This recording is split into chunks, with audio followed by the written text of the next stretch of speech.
జగిత్యాల జిల్లాలో కుటుంబ కలహాలతో కోడల్ని దారుణంగా హత్య చేశాడు మామ. సారంగపూర్ మండలం రేచపల్లికి చెందిన మౌనికను మామ మటన్ కొట్టే కత్తితో మెడ వెనుక భాగంలో కోసి పారిపోయాడు.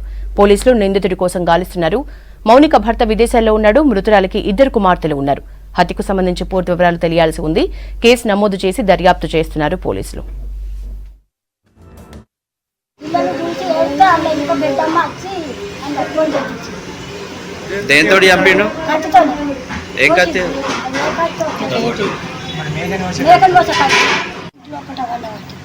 నమ్మింది మామని నమ్మింది ఇక ఆ పొలను ఏమో చెప్తే ఈయనకనే ఆ ఖరాబు చేసి చంపింది.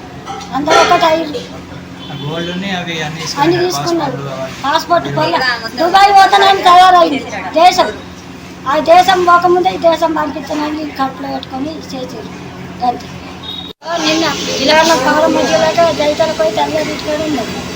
నిన్నందుకు మళ్ళీ నిన్న 4 వరకు ఇంటి బొమ్మన్నాడు. బొమ్మన్నాక తండ్రి ఇవ్వలేసాడు పిల్లలకు తండ్రి. ఇక ఈ జరిగి